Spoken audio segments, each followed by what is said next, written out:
Love lives here. Well, for those of you that might not know me, my name is Neil Hayner. I am a practitioner extraordinaire and a ministerial student, and as some of my friends like to call me, the almost Reverend Neil. As of a month ago, I am officially a senior. So I can see the light at the end of the tunnel. Don't get senioritis. Yeah. Well, and I'm really honored and privileged that Jeff asked me to fill in for him. I know that he is having a wonderful time on his well-earned and well-deserved vacation. I saw some pictures of him on his cruise. Looks like they are having a blast. And this is actually a practicum for me. So you guys get to grade me. Just be kind.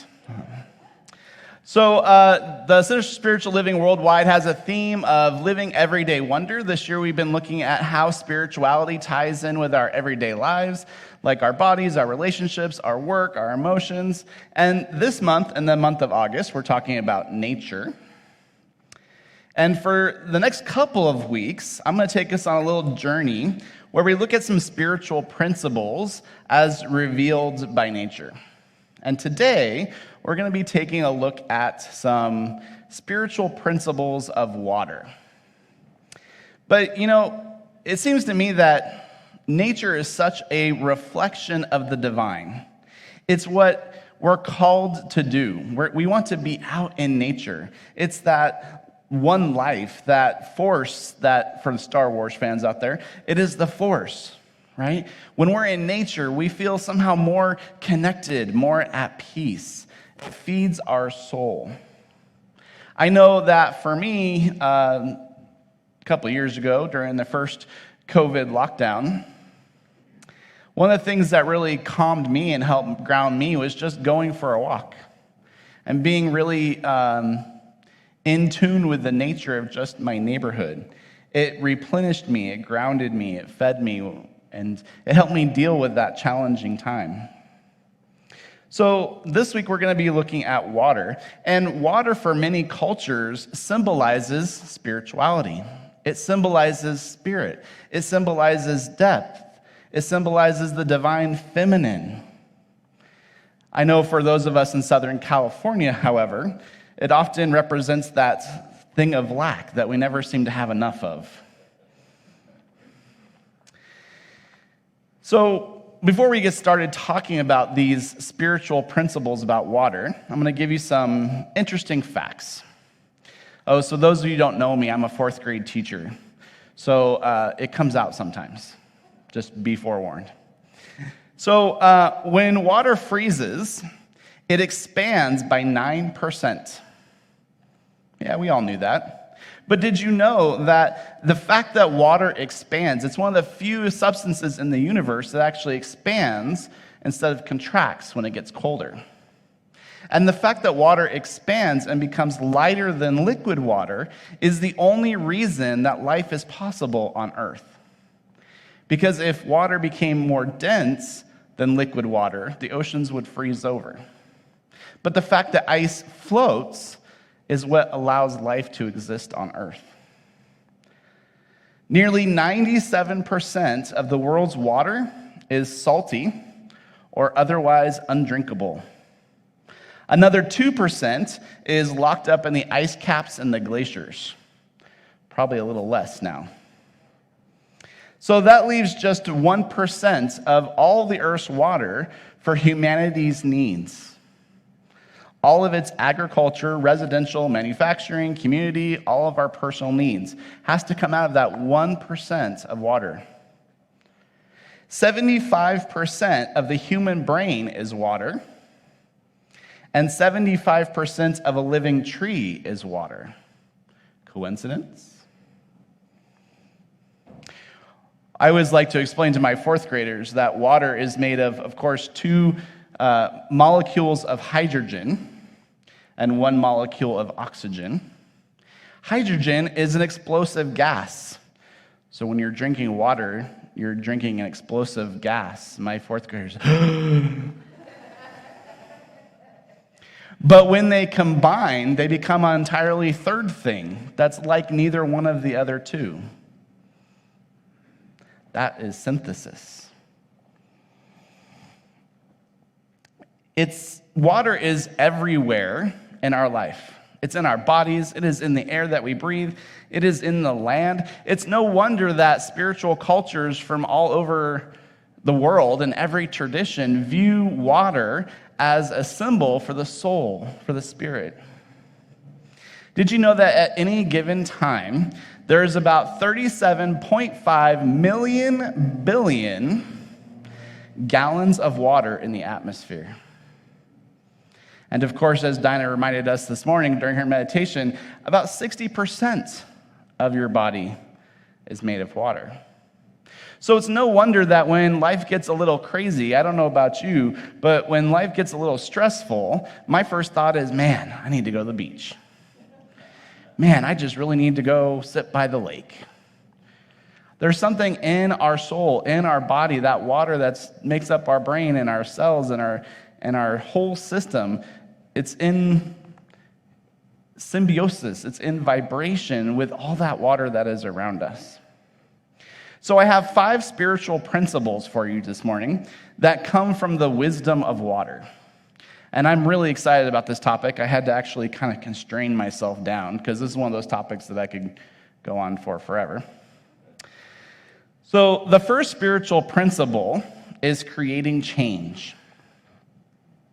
The wisdom of water tells us that change can come quickly or it can come slowly.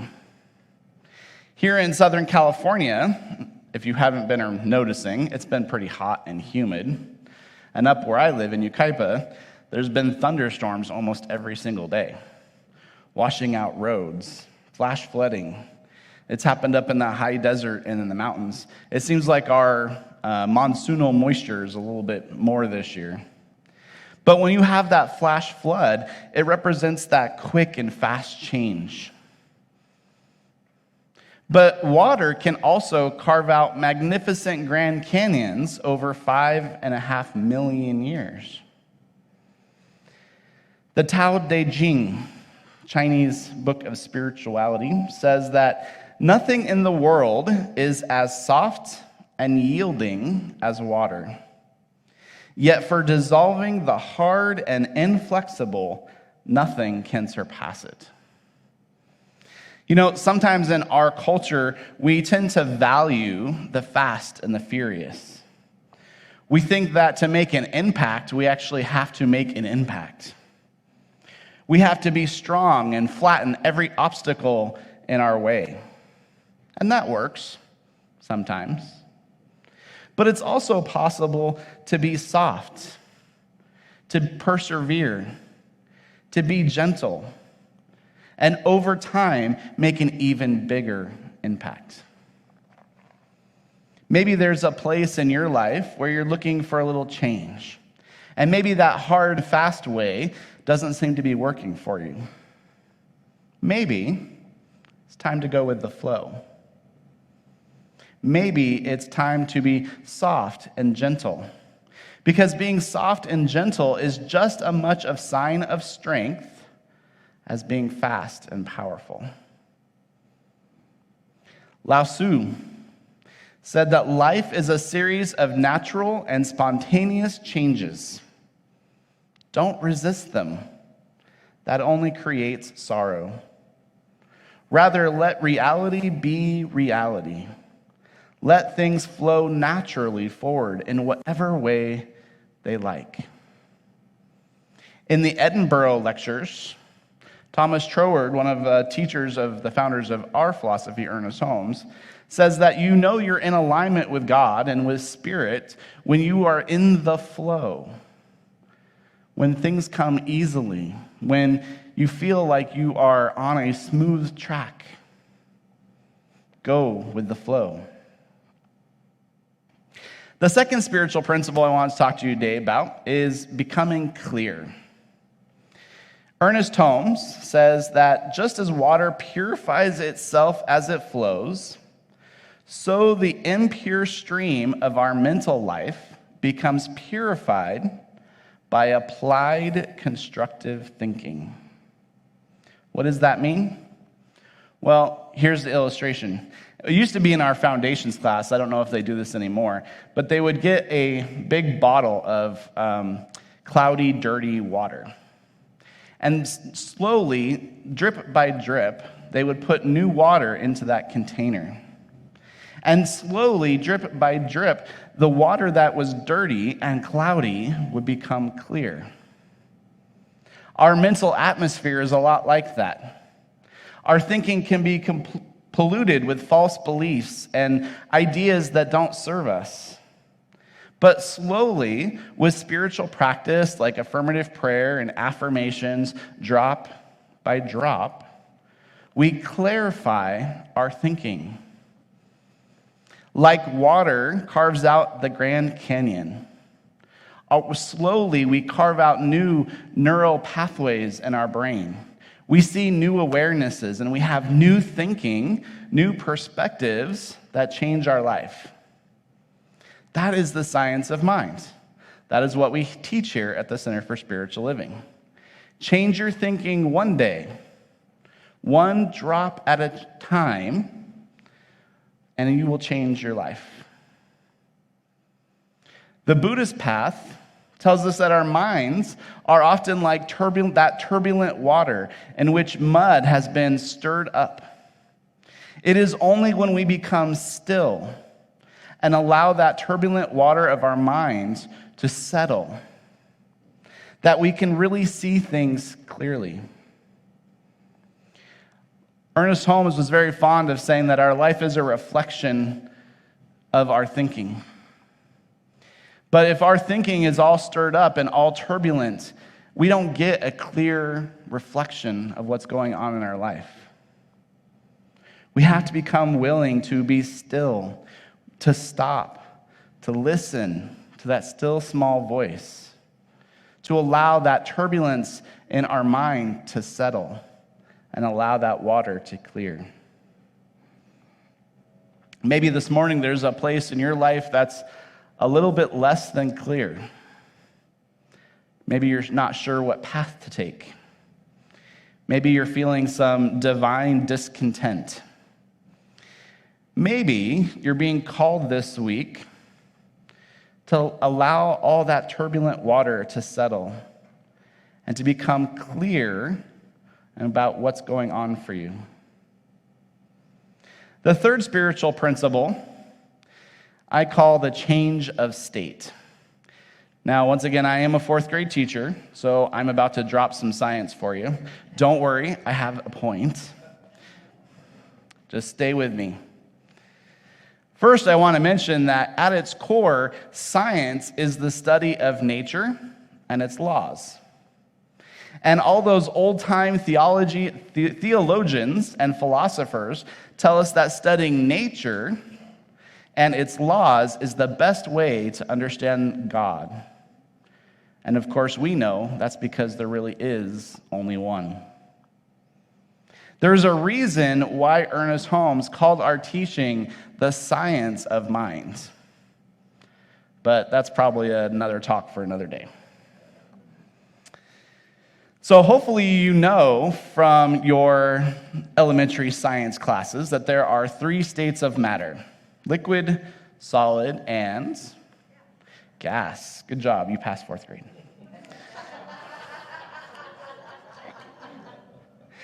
Now, there's actually a 4th state of matter called plasma that we're just starting to teach 4th graders, but like I said, that's probably another talk for another day. So we have 3 states of matter. In water, we call them ice, the solid version, water, the liquid version, and steam or water vapor. Now, here comes the spiritual part. How does ice become liquid? How does it melt? We add energy.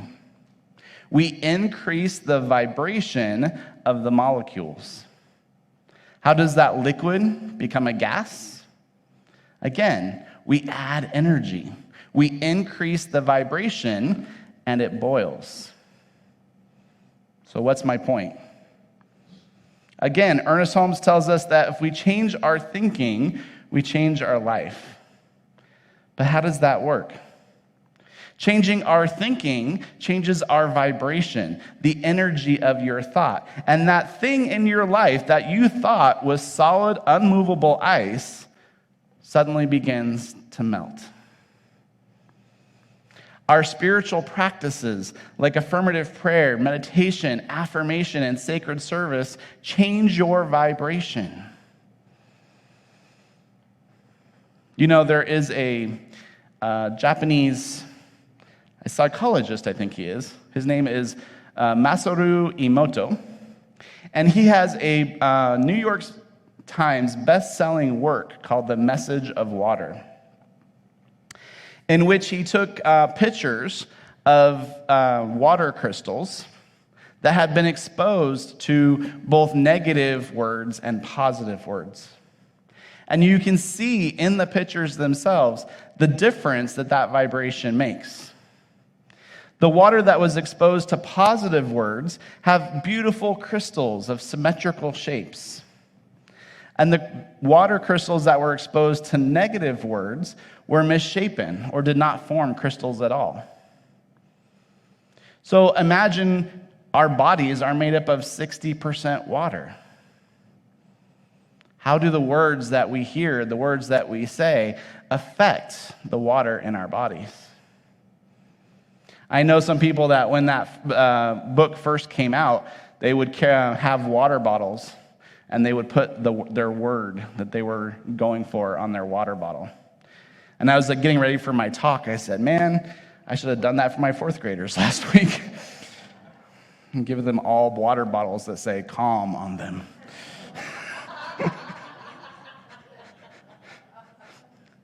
Would have been an interesting experiment anyhow. One of Ernest Holmes' teachers, Emma Curtis Hopkins, wrote that if words can make us blush, imagine what else they can do. If our words and thoughts can change the formation of water crystals, imagine what else they can do. But that increase in vibration, that change of state also requires energy.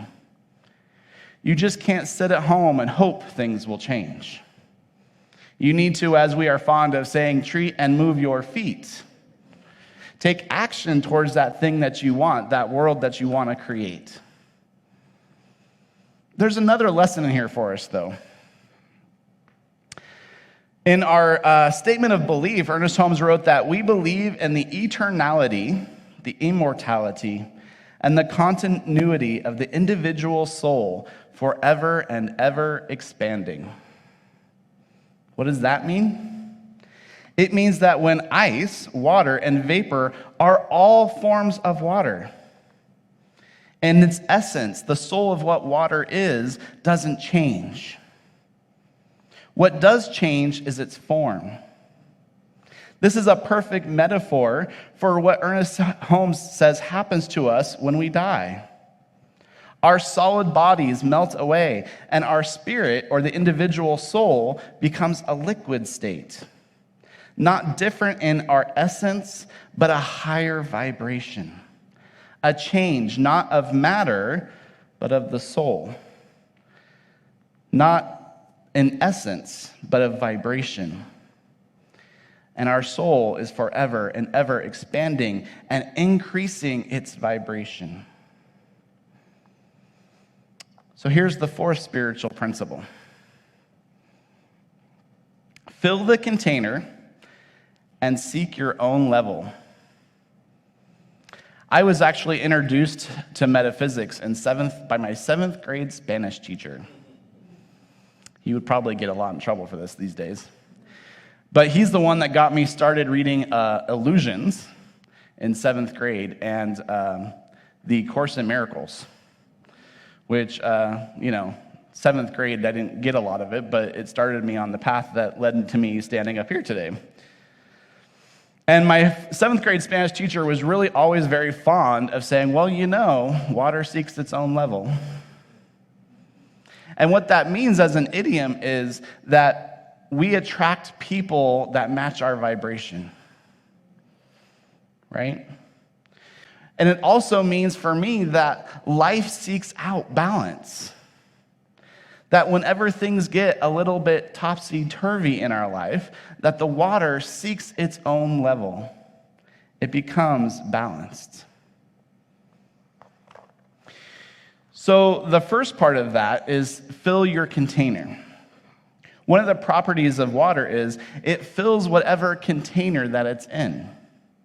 If you've ever accidentally left a water bottle in the freezer, you know this rule. Water expands. A water in a glass takes on the shape of that glass. It fills the container. Water vapor fills the space that it's in. What's my point? Find people who will help you fill your container.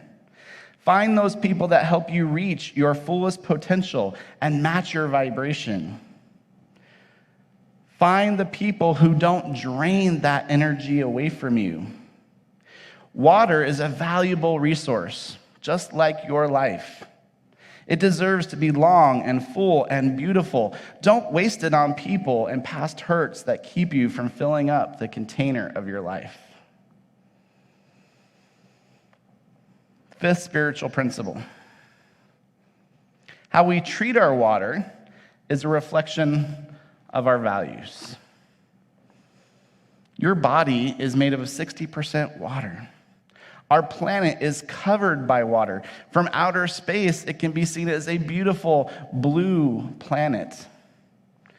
But we as human beings tend to abuse that privilege. We pollute our water.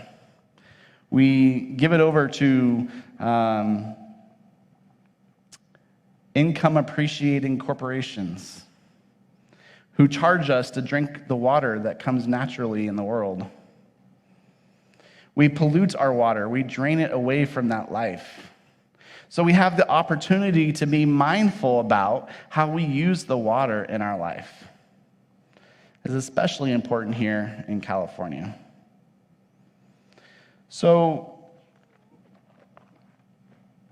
as you look at these 5 spiritual principles, I want you to remember that water is something that we all have in common.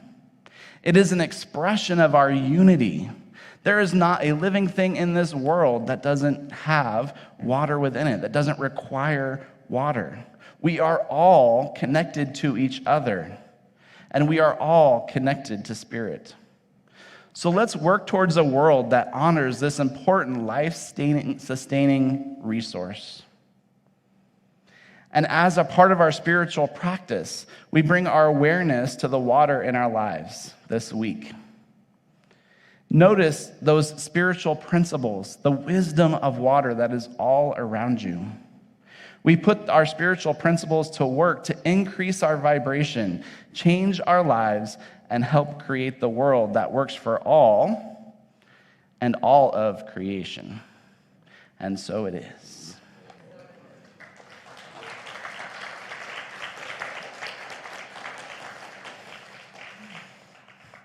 And so I invite all the practitioners and members of the board and ministers who are with us to join me as you stand in consciousness and prayer.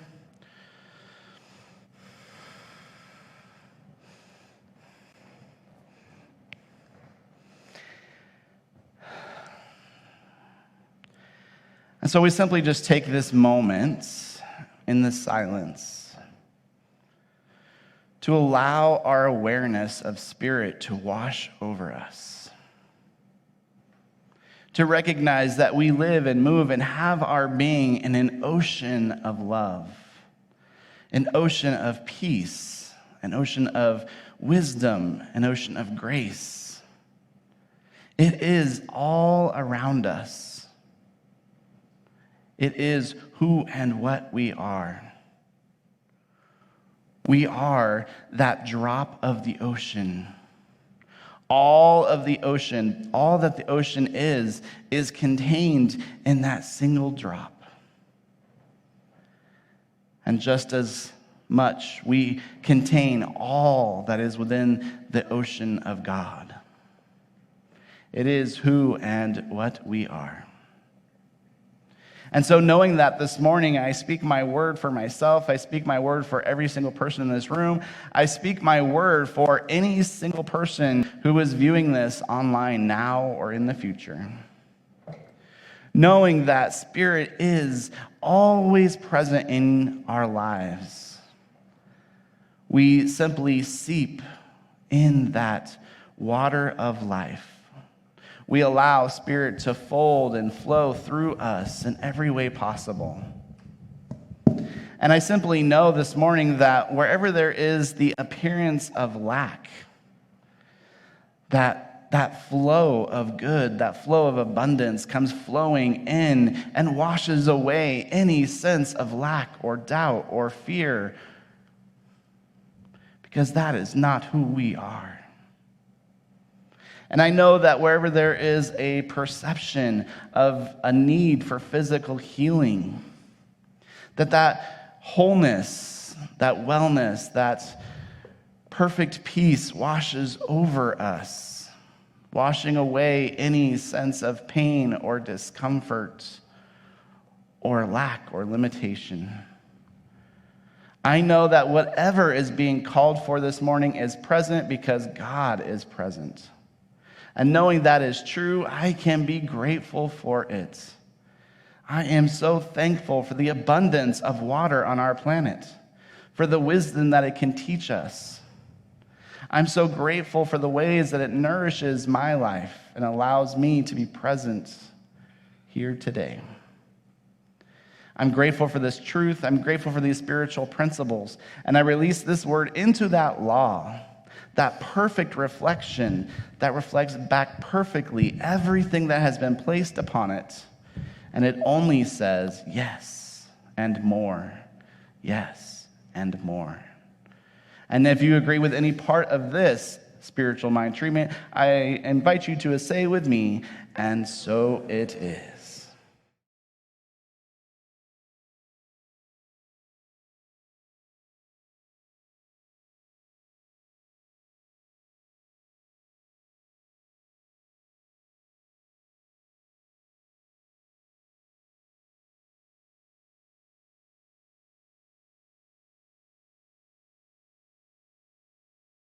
Love